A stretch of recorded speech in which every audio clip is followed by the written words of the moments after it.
Assalamualaikum warahmatullahi wabarakatuh.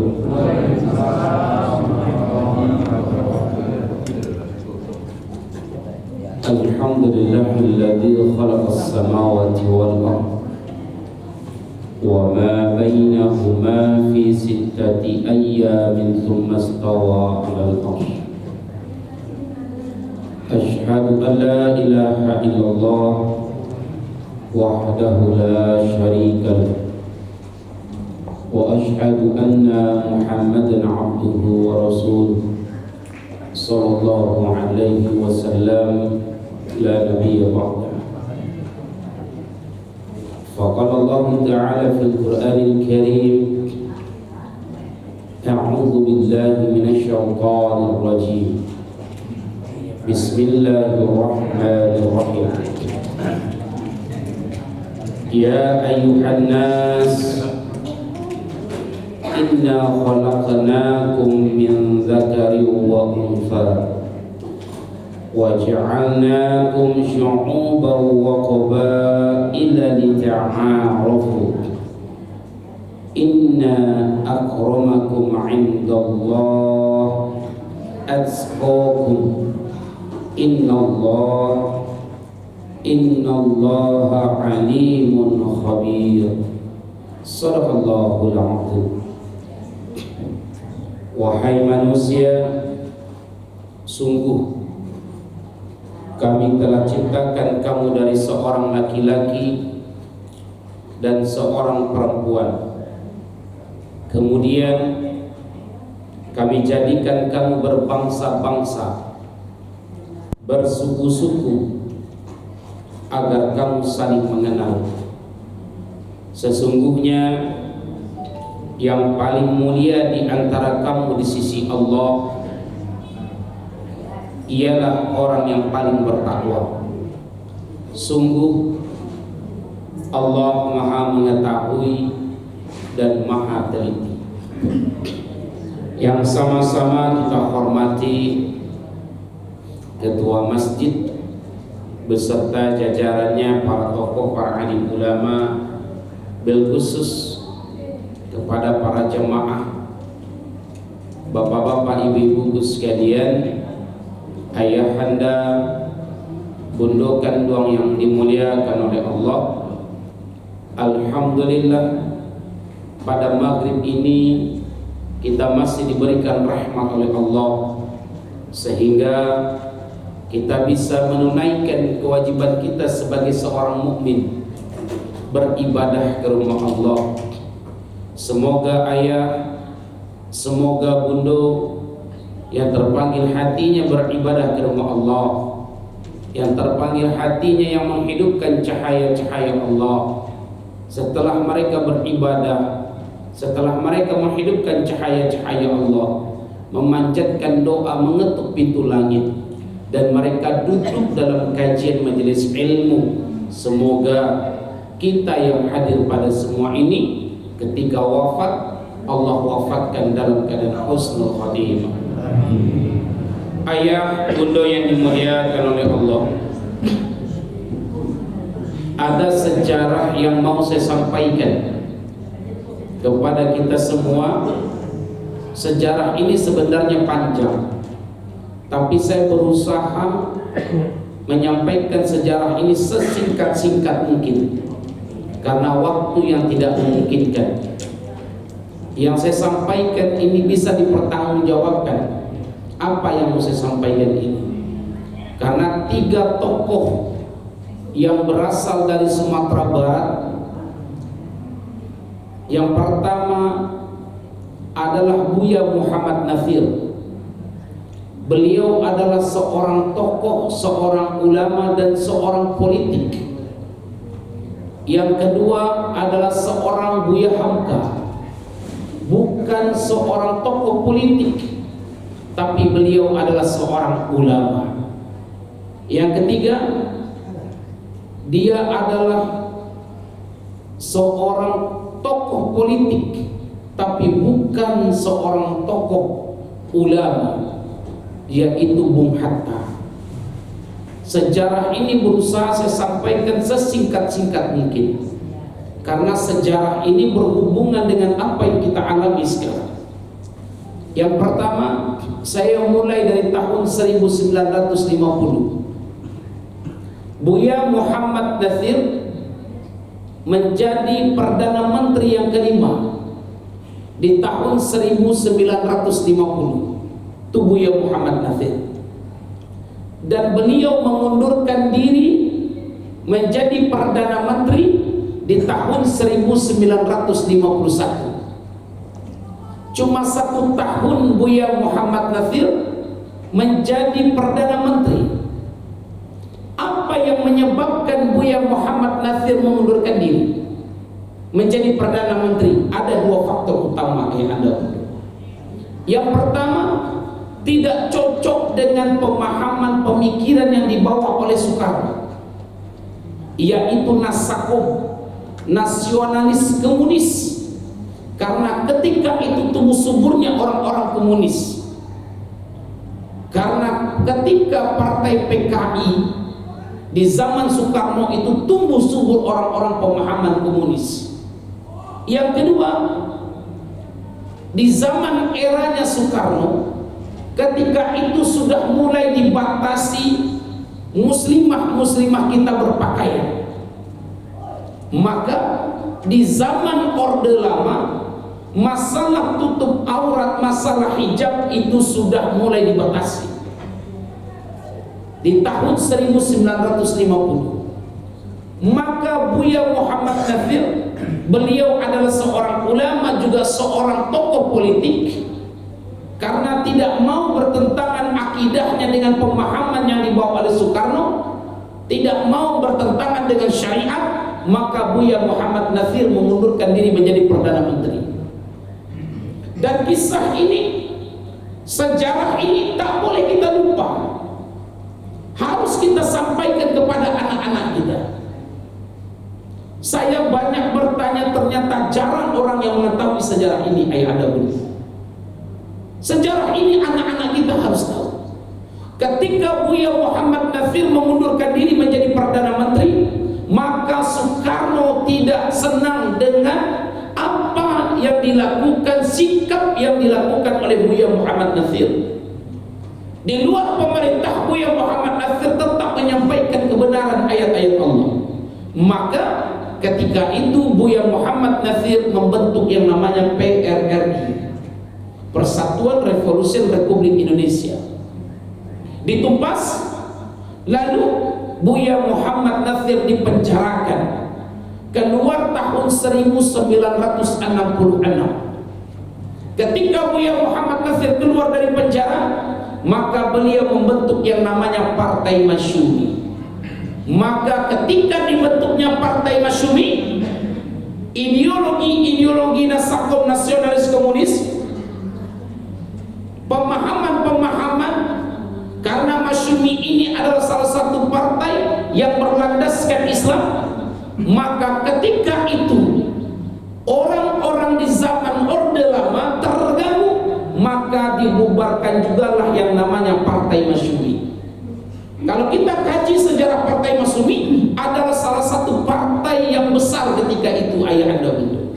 Itu pertama. Sebenarnya sejarah ini panjang kalau saya rentetkan. Yang kedua, Buya Hamka.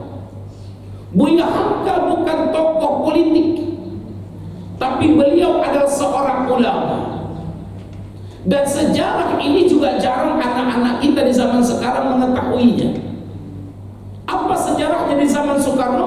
Ketika di zaman Soekarno tumbuh suburnya orang-orang komunis, maka Soekarno menyampaikan kepada Buya Hamka, ketika di bulan Desember tersebut, beliau adalah Ketua Majelis Ulama Indonesia, maka Soekarno menyampaikan kepada Buya Hamka untuk mengucapkan selamat Natal kepada orang-orang beragama Nasrani. Tapi Buya Hamka menolak dengan halus. Ada buku yang dikarang, yang dibuat, yang ditulis oleh Buya Hamka. Apa tulisan Buya Hamka dengan lembutnya? Maafkan aku wahai saudaraku, kata Buya Hamka. Aku tak bisa mengucapkan selamat Natal kepada kalian. Kalian saudaraku, kata Buya Hamka, kalian saudaraku. Tapi mohon maafkan aku. Kalaupun kalian adalah saudaraku, aku tak bisa mengucapkan selamat Natal karena ini masalah akidah. Kalau aku ucapkan kepada kalian selamat Natal, berarti sama saja aku mengakui Nabi Isa alaihissalam adalah anak Tuhan. Mohon maafkan aku wahai saudaraku, kata Buya Hamka. Yang kedua apa kata Buya Hamka? Maafkan aku wahai saudaraku, aku tak bisa mengucapkan selamat Natal kepada kalian. Kalau aku ucapkan selamat Natal kepada kalian, berarti sama saja aku mengakui Nabi Isa alaihissalam lahirnya di bulan Desember. Kami umat Islam meyakini Nabi Isa alaihissalam lahirnya bukan di bulan Desember, lahirnya bukan di musim dingin, tapi Nabi Isa alaihissalam lahirnya di musim kemarau antara bulan Juni dan bulan Juli. Itu yang kami yakini, kata Buya Hamka. Maafkan aku wahai saudaraku. Yang ketiga apa kata Buya Hamka? Maafkan aku wahai saudaraku, aku tidak bisa mengucapkan selamat Natal kepada kalian. Kalau aku ucapkan selamat Natal kepada kalian, berarti sama saja aku mengakui Nabi Isa alaihissalam lahirnya di bawah pohon beringin. Sedangkan kami orang yang beragama Islam meyakini Nabi Isa alaihissalam lahirnya bukan di bawah pohon beringin, tapi lahirnya di bawah pohon kurma. Mohon maafkan aku wahai saudaraku. Ketika itu disampaikan di radio RRI Republik Indonesia, maka Soekarno menunjukkan wajah ketidaksukaannya kepada Buya Hamka. Dan Buya Hamka merasakan, dan seminggu sesudah Buya Hamka mengucapkan itu, ayahanda bunda, Buya Hamka mengundurkan diri menjadi ketua Majelis Ulama Indonesia karena tak mau berseteru dengan Soekarno. Lalu Buya Hamka tetap berdakwah, tetapi ketika Buya Hamka masuk ke Partai Masyumi, maka di situ ditunjukkan ketidaksenangan Soekarno kepada Buya Hamka. Satu-satunya tokoh di Orde Lama yang dipenjarakan Buya Hamka, tetapi tidak mengikuti sidang. Buya Hamka orang yang dipenjarakan, tidak proses sidang, langsung dimasukkan ke penjara. Itu Buya Hamka. Ada tulisan anaknya yang membuat hati kita ini menggigil. Ketika Buya Hamka dimasukkan ke dalam penjara, ketika beliau sakit di dalam penjara, merasakan sakit yang agak panjang, beliau tidak bisa lagi membedakan mana makanan dan mana kotoran. Itu yang dirasakan oleh Buya Hamka dalam penjara. Tidak tahu lagi beliau mana makanan mana kotoran. Tapi tak ada satupun orang ketika itu yang ingin mengobati Buya Hamka. Tapi Allah berkehendak lain, ayahanda bunda. Walaupun Buya Hamka lama di penjara, tapi dia bisa menyelesaikan buku yang dikarang sampai sekarang dibaca oleh orang-orang, baik di Indonesia maupun di Malaysia. Pendek cerita, ketika Soekarno diberi penyakit oleh Allah, dikasih penyakit oleh Allah, apa pesan Soekarno kepada wazirnya, kepada orang-orang terdekatnya? Ketika dia meninggal dunia, Soekarno ini, dia ingin yang menyolatkan adalah Buya Hamka. Dia ingin yang menjadi imam itu adalah Buya Hamka. Ketika Buya Hamka mendapatkan kabar ini, Buya Hamka dipenjarakan oleh Soekarno. Tetapi apa? Ketika Soekarno meninggal dunia, Buya Hamka dengan tulus hatinya, beliau yang menjadi imam ketika Soekarno meninggal dunia. contoh teladan. Jarang-jarang ulama seperti ini yang kita miliki, ayahanda bunda. Itulah Buya Hamka. Dan jarang ulama-ulama seperti ini ada di zaman sekarang. Ketika dia disakiti, dia juga membalas lebih buruk dari hal-hal tersebut. Tapi Buya Hamka tidak. Buya Hamka yang menyolatkan. Di tahun 74, ketika suara azan ini sudah mulai diotak-atik, Buya Hamka orang yang paling lantang menyampaikan suara azan. Jangan kalian coba-coba mengatur suara azan. Di surau-surau kami, kata Buya Hamka, kalau kalian coba-coba mengatur suara azan, kami umat Islam tidak akan pernah mendengarkan kalian, karena suara azan itu adalah panggilan syariat. Itu kata Buya Hamka, ayahanda. Yang ketiga, Bung Hatta. Bung Hatta bukan seorang ulama, tapi beliau adalah seorang politik yang buruk. Mungkin kita masih ingat yang namanya Piagam Jakarta. Piagam Jakarta sila pertama itu, ayahanda bunda, ketuhanan, tetapi lihat ujungnya, menjalankan syariat Islam.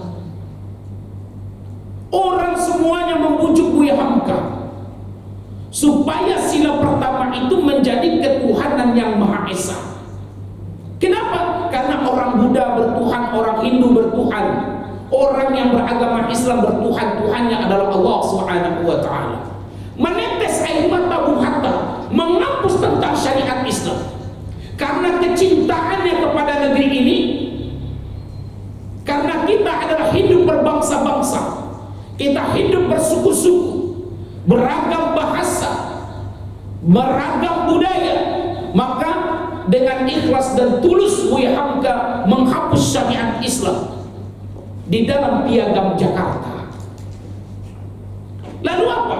Di tahun 70-an, maka ketuhanan yang Maha Esa ini ingin dirubah. Apa yang ingin dirubah? Menjadi ketuhanan yang berkebudayaan. Buya Hamka yang paling marah. Walaupun dia bukan seorang ulama, tapi beliau yang paling marah. Jangan coba-coba kalian mengganti Pancasila pertama ini, ketuhanan yang Maha Esa, menjadi ketuhanan yang berkebudayaan.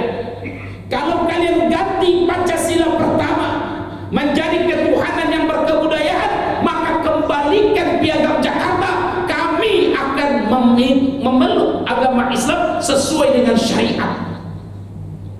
Tidak kuat orang di masa Orde Lama, ditutup bukunya. Makanya coba lihat ayahanda bunda, Bung Hatta ketika meninggal dunia, dia menitip pesan kepada anak tertuanya. Apa pesannya? Nah, kalau ayah meninggal dunia, nak, jangan makamkan ayah di Taman Pahlawan itu, nak. Jangan makamkan ayah di Taman Pahlawan, tapi makamkan ayah di samping rakyat ayah itu, kata Bung Hatta. Kenapa? Karena orang yang dimakamkan di Taman Pahlawan tersebut, tidak semua mereka adalah pahlawan bangsa. Banyak orang pecundang, kata Bung Hatta. Banyak orang munafik. Kalau ayah meninggal dunia, kuburkan ayah di samping rakyat ayah. Maka ketika Bung Hatta meninggal dunia, ayahanda bunda, dimakamkan Bung Hatta tepatnya di Jakarta Selatan di Tanah Kusir. Itu Bung Hatta dimakamkan di sana. Dan dibuatlah rumah gonjong, rumah adat Minangkabau, menandakan ada tokoh dari Sumatera Barat yang meninggal dunia. Ayah bunda yang dimuliakan oleh Allah, banyak sejarah-sejarah sebenarnya yang pengen saya kupas, tetapi sejarah yang ini, poin-poin besar yang saya ambil ada hubungannya pada hari ini. Apa hubungannya pada hari ini? Kita tidak boleh buta. Kurang lebih 6 tahun yang lalu BPIP ini dibentuk. Majelis Ulama Sumatera Barat Buya Gus Rizal Gazahar. Masih hidup almarhum Bapak Herman Nawas yang punya UPI. masih hidup almarhum Irfanda Abidin. Ketika itu ada Ustaz Jalfatullah, saya pun juga ikut. Kami sampaikan, jangan dirikan BPIP ini. Kalau BPIP ini didirikan bukan menjaga Pancasila, tapi akan mengotak-atik Pancasila. Ustaz, kami tidak tahu BPIP itu apa, Ustaz. BPIP itu Badan Pembinaan Ideologi Pancasila. Itu BPIP. Tapi apa nyatanya? Orang semuanya pada nolak. Jakarta demo, Surabaya demo, semuanya demo. Tidak dihiraukan. Kenapa? Karena dia adalah partai penguasa. Tetap didirikan BPIP. Setelah BPIP ini didirikan, 1 minggu ketika BPIP ini dibentuk, keluar gajinya. Ketuanya itu 1 bulan gajinya mencapai 112 juta. 1 bulan itu mengeluarkan uang 1 miliar lebih untuk gaji orang-orang yang ada di BPIP tersebut. Sebulan sesudah BPIP ini terbentuk, apa kata ketua BPIP ini? Seorang rektor, gelarnya profesor, apa katanya? Musuh terbesar Pancasila adalah agama. Keluar dari mulutnya, musuh terbesar Pancasila itu adalah agama. 2 bulan ketika dia sudah dibentuk, keluar lagi kata-kata kontroversinya. Apa katanya? Ketuhanan yang Maha Esa akan dikembalikan menjadi ketuhanan yang berkebudayaan. Kami tidak mengerti, Ustaz, apa namanya ketuhanan yang berkebudayaan. Maksud dari ketuhanan yang berkebudayaan, ayahanda bundo, budaya ini ada di negara kita, di Indonesia, di Nusantara ini. Agama Islam ini agama pendatang, maka agama harus mengikuti budaya. Ini yang salah. Makanya bangga kita jadi orang Minang. Kenapa bangga? Karena di Minang ini ada yang bersadi sarak, sarak bersadi kitabullah. Sarak mengatur adai memakai maka ini Ustaz, budaya yang mengikuti agama, bukan agama yang mengikuti budaya. Maka ketika itu keluar kontroversi yang begitu luar biasa. Ketika itu juga kebablasan seorang menteri agama menyamakan suara azan dengan anjing. Bayangkan, menyamakan suara azan dengan anjing. Karena suara azan ini orang terganggu katanya. Kalau ada orang saudara kita yang mengumandangkan azan dia terganggu, hadisnya jelas. Yang terganggu itu dengan suara azan siapa? Setan. Berarti kalau ada orang yang terganggu dengan suara azan, berarti setan. Dia otak-atik suara azan. Marah para ulama kita. Jadi kalau ada orang yang menyamakan suara azan dengan anjing, berarti namanya itu anjing. Nah, baru setengah. Marah para ulama, marah para dai kita, dia. Kemarin 3 hari ketika pengibaran sang merah putih, keluar lagi dari mulut seorang BPIP ini. Apa katanya? Dicopotnya hijab anak-anak kita untuk keberagaman, untuk keseragaman. Karena kita ini adalah budaya Indonesia yang beragam-ragam, maka disepakati untuk dicopot hijab anak-anak kita. Tidak ada paksaan katanya. Lalu mohon maaf cakap ayahanda bundo, ternyata di Sumatera Barat ini ada pemahaman seperti ketua BPIP ini. Ketika saya mengisi salah satu kajian subuh di masjid di Kota Padang ini, ada seorang dokter bertanya kepada saya. Mudah-mudahan ditonton oleh dokter ini kembali. Saya tidak sebutkan nama dokternya karena ini privasi, tidak boleh. Ada seorang dokter bertanya kepada saya, Ustaz, jilbab itu Ustaz, hijab itu Ustaz, itu budaya Arab. Naik gula boleh. Nyukijen hijab itu budaya Arab, mulai naik gula boleh. Kenapa? Karena hijab itu berasal dari negeri Arab, dibawa ke Indonesia. Itu adalah budaya Arab, bukan budaya Indonesia. Wajar ketua BPIP ini tidak dipaksa Ustaz, tapi untuk menyuruh copot hijab tersebut tidak ada paksaan, untuk keberagaman, untuk keseragaman. Ini kata seorang dokter tersebut. Yang kedua, agama Islam di Indonesia ini Ustaz agama pendatang. Kincir agama Islam agama pendatang. Saya dengarkan terus dia bertanya. Kenapa agama Islam ini agama pendatang Ustaz? Agama Islam ini turunnya di negeri Arab, bukan turun di Indonesia. Jadi kalau agama Islam datang ke Indonesia, ini harus menyesuaikan budaya yang ada di Indonesia. Maka berlakulah di situ yang namanya Islam Nusantara. Oh, berarti ini mempromosikan Islam Nusantara kamu. Kenapa Islam Nusantara itu? Islam yang ada di Nusantara tapi mengikuti budaya-budaya di Nusantara. Makanya banyak waktu itu ketika Islam Nusantara kok banyak orang percaya di PDI. PDI itu apa Ustaz? Persatuan Dukun Indonesia. PDI, enggak PDI dan sebelah itu loh. PDI itu Persatuan Dukun Indonesia. Makanya keluar pawang hujan. Tahu pawang hujan ayahnya bunda? Tahu pawang hujan. Dalam Islam itu orang yang percaya dengan pawang hujan ini, orang yang percaya kepada dukun, percaya kepada paranormal, dah mendatanginya saja ditolak sholat kita 40 hari. Bayangkan mendatangi saja. Apalagi kita percaya. Maka si Ustaz pawang hujan panduto. Apa panduto? Kajambannya saya tak tahan dengan hujan mana kali tahan. Serius. Mohon maaf cakap. Lalu saya bilang, Bapak sudah selesai bertanya? Sudah, saya jelaskan.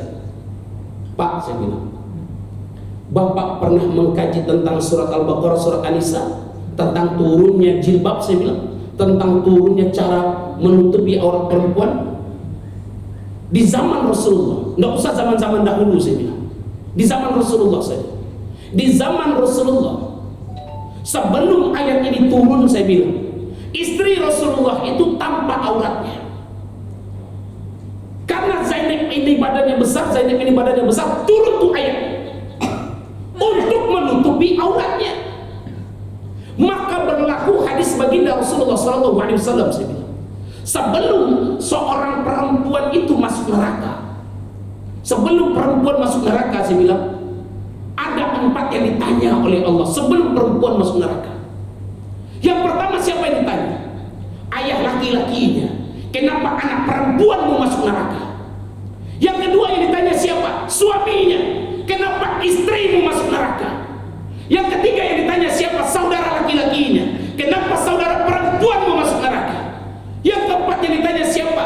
Anak laki-lakinya. Kenapa ibumu masuk neraka?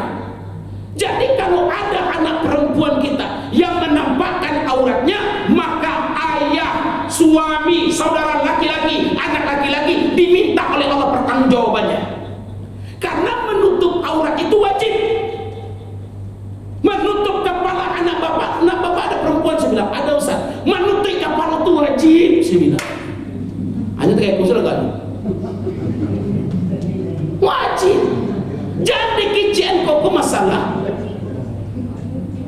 budaya Arab sebelum di zaman jahiliyah,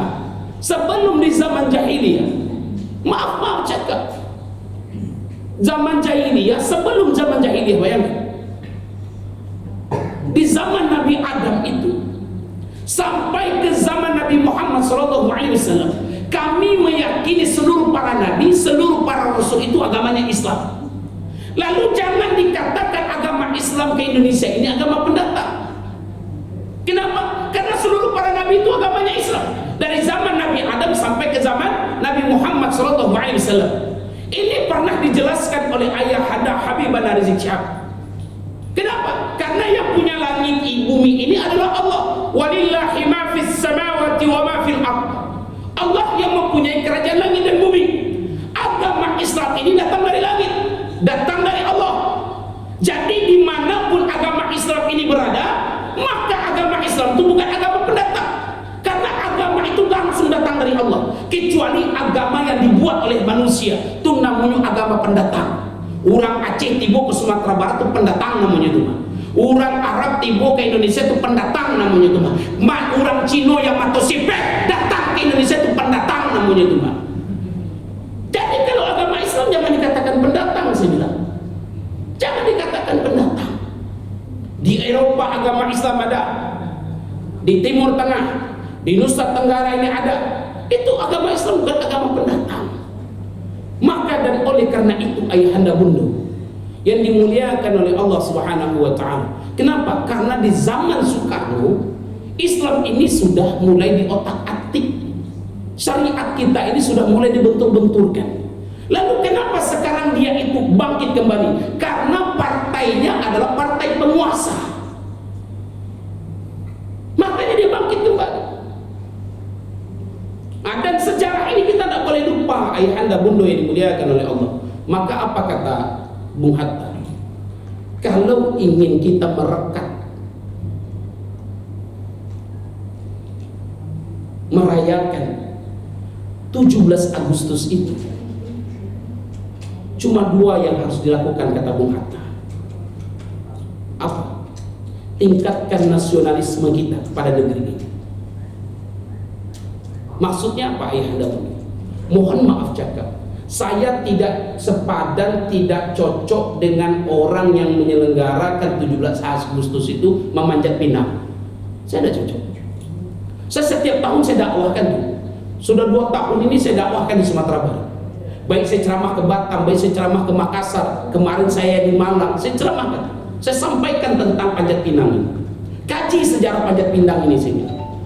Panjat Pinang ini berasal dari negeri tirai bambu, dari Cina, tapi dibawa oleh bangsa Belanda ke Indonesia. Ketika di zaman Belanda ada namanya kerja paksa, namanya rodi. Ketika selesai pribumi ini bekerja paksa, maka makanan digantung di atas pohon pinang, digantung oleh bangsa Belanda. Awak nang pribumi ko lapang, ba kacaronyo wa barabi na ikate. Jadi ketika kita berebut naik mengambil makanan ini, awak batenju-tenju bacaka-caka, bangsa Belanda kalah. Kita orang pribumi ini diejek, menjadi leluconan, bagi bahan tawaran bagi mereka. Makanya saya tidak akan cocok. Saya bilang kan Panjat Pinang ini kaji sejarahnya, saya bilang. Apalagi Panjat Pinang ini banyak negatifnya daripada positifnya. Panjat Pinang aurat tak buka, dari ate jatuh ke bawah, tangan tak kilo, hadiah rinso, hadiah gulo-gulo. Nah paling kadang hadiah tipi kalau tidak sepeda, tangan patah. Aduh nama meninggal ayahanda bunda. Ini bukan hoax. Aduh dari hati itu jatuh ke bawah meninggal, tulang patah, kaki patah, meninggal. Kan lebih besar mudarat daripada hal positifnya. Makanya jangan merayakan 17 Agustus seperti itu. Rayakan dengan hal-hal yang positif. Makanya bangsa Belanda sampai sekarang ini orang-orang Panjat Pinang itu juga lah. Ada video-videonya tuh. Jadi bahan tertawaan bagi mereka. Karena kalau kita tahu sejarahnya, maka jangan adakan lagi Panjat Pinang. Yang parahnya apa? Nak lagi manjat-manjat sama padusi-padusi memanjat kan. Ala cabiak na Sarawak ko nampak na ketepong ko. Kalau liberasi ketepong ko na baar ko bakuro. Serius. Ya Allah ya Rahman. Mohon maaf cakap-cakap ayahanda bunda. Ini hal-hal yang harus kita hindari.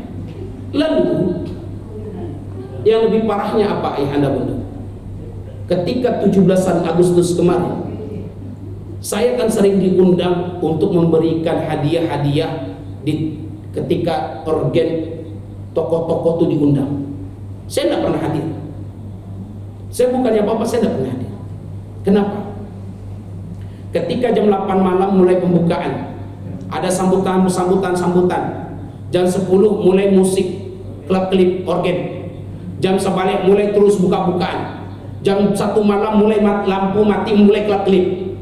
Yang menonton anak umur 8 tahun, artisnya lo buka baju, lah mabuk-mabukan.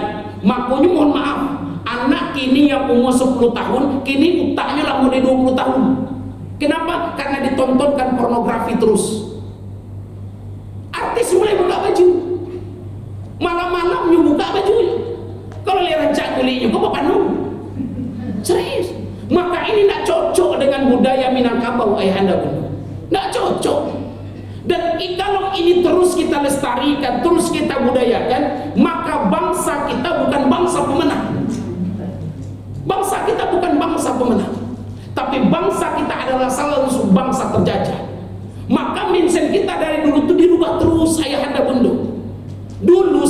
kecil-kecil ketika libur kami pulang ke Sumatera Barat kok. Yang kami tahu laki-lakiku dulu lalunya di surau ayah bunda. Itu yang saya tahu dulu. Didikan subuh anak laki-laki wasadunya lalu di surau. Basile di surau, Balatiah di surau, Baraja di surau, Mangaji di surau. Itu yang saya tahu.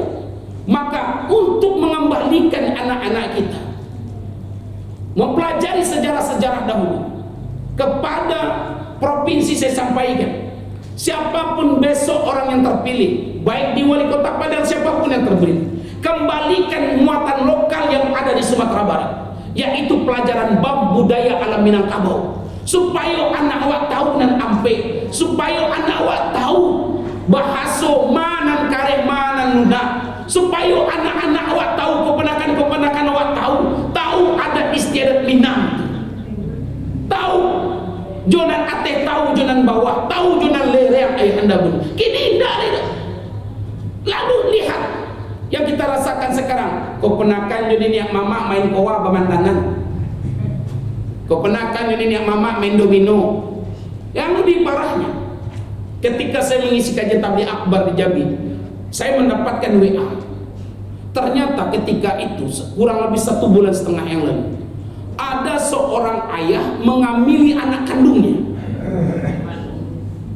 Anak kandungnya itu hamil lalu melahirkan di Pariaman, di Minangkabau. Nih ayah kurang ajar. Bayangkan, ayah kurang ajar.